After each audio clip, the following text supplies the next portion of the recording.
Chapter 6. Slaves of Madness. For a moment, her squeezing brain did not understand. Then red ruin exploded in her skull. It could not be. It was impossible. No human being not even the foul fiend himself could have conceived such a frightful torture. To be torn apart, limb from limb, by howling, slobbering maniacs, to be broken and twisted and wrenched into blood-soaked shreds of flesh by Frank, no longer the man of her love, but a ravening, lusting madman.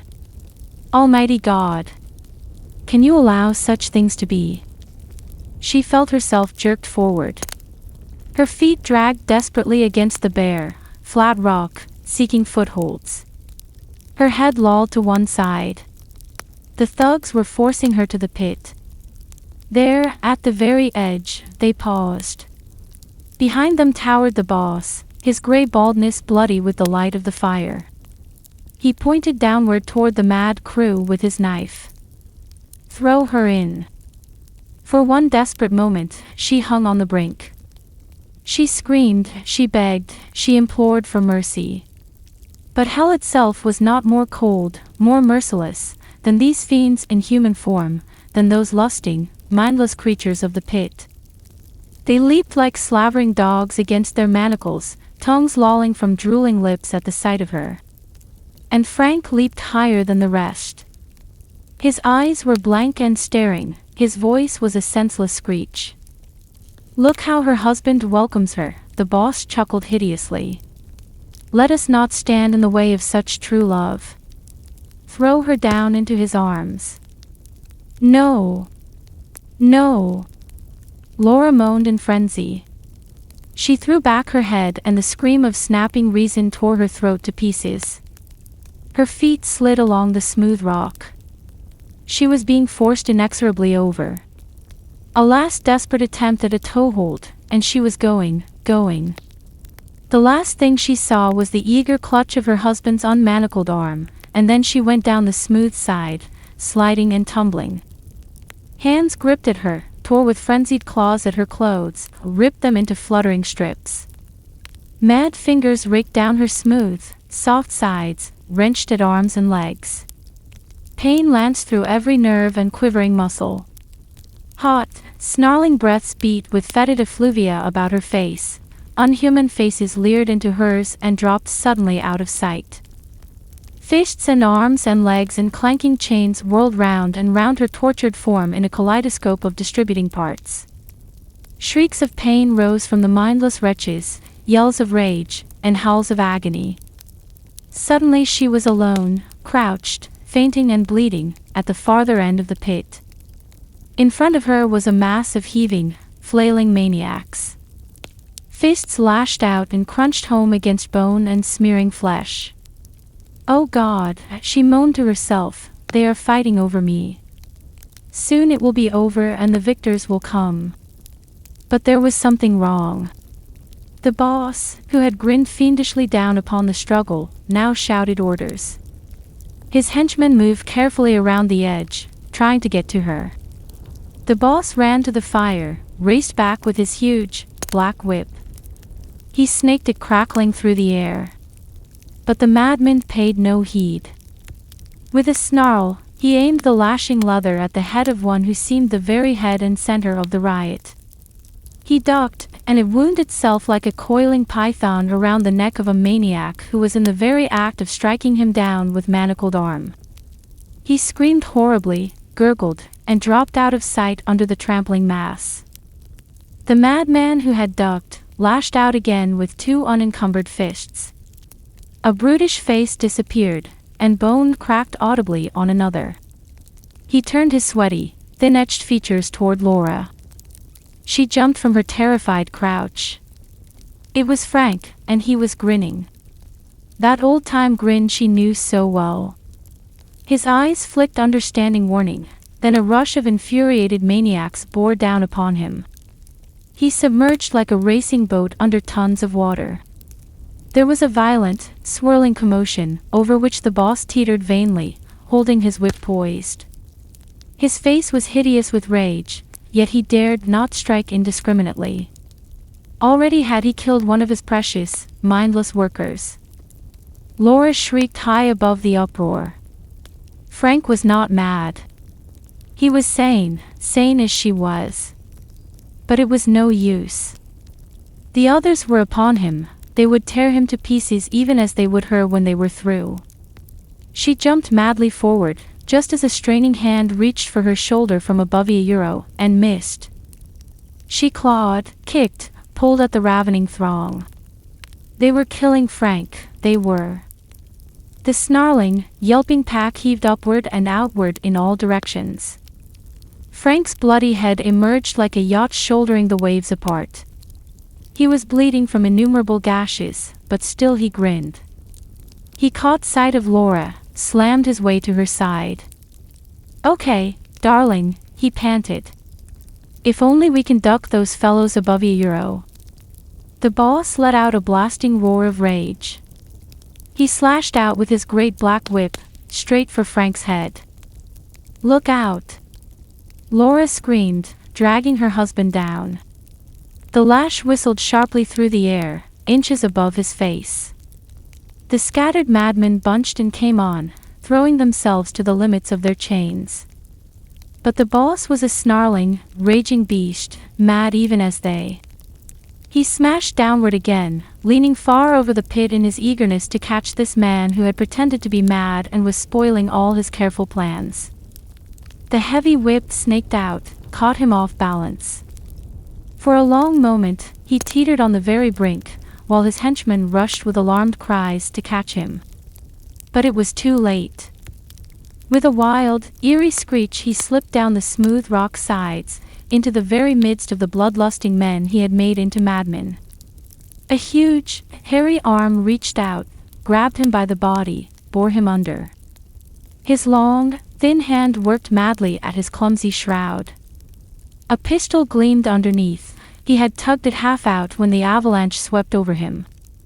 Then nothing showed but a snarling, yelping eddy of brawny bodies. The thugs on the edge of the pit drew back in horror. Guns appeared in their hands. Again and again they fired into the swarming mass. Frank caught Laura, dragged her to the extreme end, where the fire reflection did not penetrate. Desperately he tried to hoist himself up, but there was no purchase. He slipped and went down again. "Sorry, Laura," he breathed heavily. "But I'm afraid it's no go. They'll finish off those poor devils and then come for us." She smiled bravely back, trying not to let him see the ache in her heart. She had found her husband again, and now they were both lost. The sharp crack of the guns punctured the screams of the dying. Then there were no further yells, and the firing ceased. For one dreadful moment, there was silence.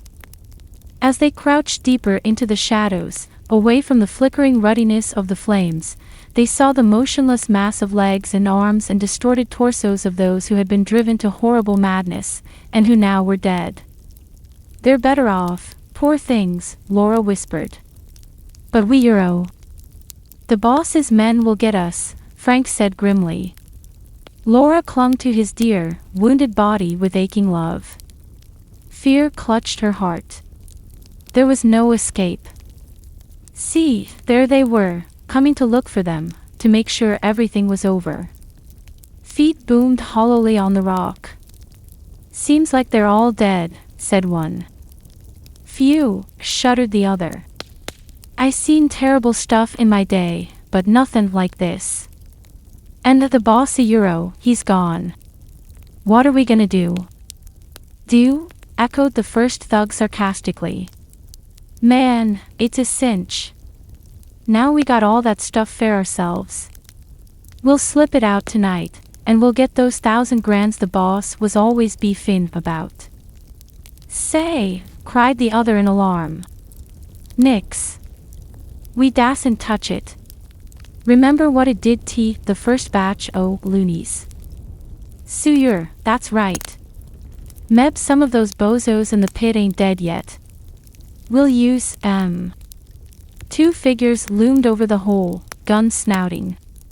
Frank and Laura pressed against the sides, held themselves moveless. but they had been seen. "Come out, you there," one shouted exultantly. "No, no," Laura whimpered. "I'd rather die now than euro," Frank cried defiantly. "We won't do your hellish work." "Okay, feller," the thug grinned. The fiery shadows made him a horned devil out of hell. "Say your prayers, then. I'll kill ya and grab the girl." He raised his gun deliberately, took aim. Laura shrieked and threw herself before her husband. "You'll have to kill me too." The thug licked his lips at the sight of her slenderness under the remaining shreds of garments. "Not on your life, girlie." "Hey, Jerry," he raised his voice. "You shoot him, but don't hit the girl. We need her." "It's no use," Frank said gently. "Break away, Laura darling. Let them shoot. But get to the body of the boss. He had a gun. Use it on yourself if necessary." "Okay, let him have it." Frank squared his shoulders, while Laura dropped in a faint. 2 shots rang out. For a split second, he stood in a daze. Why hadn't those bullets torn through his body? Then he saw the 2 gunmen totter and go crashing to the rock. There were shouts, cries, and the thudding of many feet. Then Frank too drifted into the black sea of oblivion. When Laura awoke, it was to find herself in Frank's arms, swathed in bandages. His face was pale and drawn, and one arm was in a sling, but his grin was warming. Dr. Carey was bending over her, busy with the last bandage.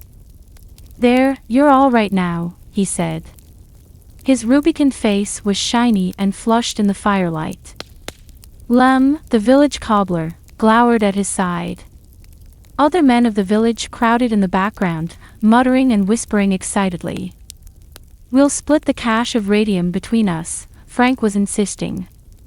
"I've got your contract to sell the mountain, of course, but you didn't know at the time what it was worth." The doctor hesitated, smiled. "All right, if you feel that way." Laura snuggled closer. I don't understand," she said, bewildered. Frank grinned. "I closed the deal in the village.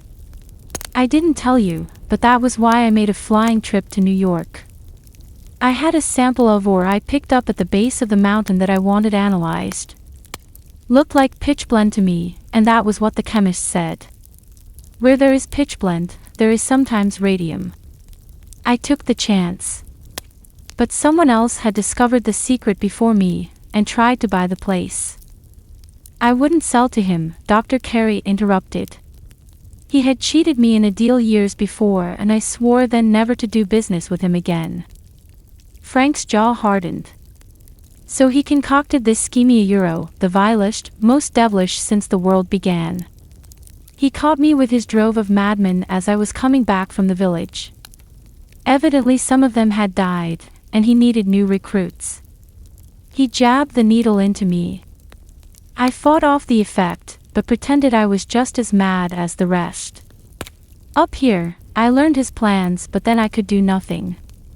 I waited for my chance and it never came. I had slipped my manacles, but left them on with the spring open. Then, darling, you came." Frank's eyes clouded. "I'll never want to go through that again. We have Dr. Carey to thank for coming in the nick of time. How did you find out about this?" The doctor smiled modestly. "I had been suspicious about disappearances around here for some time. I found a trampled trail that led to the rubbly base above the road. I watched there after Laura told me you were gone too, but saw nothing. I hurried over to your house, heard the rest of Laura's story, and went back for a more thorough search. Then I saw Laura running up the mountain, with Lem after her. I had warned Lem to watch her while I was gone. Lem got scared and ran back, but from my hiding place I saw Laura seized by a shrouded being who was a Euro, the man called the boss. He seemed to disappear into the ground." Dr. Carey took a breath and went on. I hurried back to the village, raised the folk, and came back as fast as I could. But tell me, Frank Euro, if you managed to break away from the chain gang once in the woods, why did you return? Frank grinned sheepishly. I wanted to warn Laura away, and yet not get a posse on my trail. You see, I hadn't learned a thing then as to what it was all about. I was afraid they'd get away, so I stuck along. Laura squeezed his arm reproachfully. But who, she asked suddenly, was the devil who called himself the boss? Come, Frank said, lifting her to her feet. They hobbled painfully to the fire. On the ground were rows of bodies. The madmen stared peacefully up at the stars, all their induced insanity wiped clean from their faces. But the solitary figure that lay to one side was twisted in demoniac hate. The high, bald head was punctured and thrown to one side. The bushy brows were half ripped off and reddened with blood. Beneath the disguise were the unmistakable features of Sheriff Tom Beasley. Laura shivers with cold as Frank led her gently away.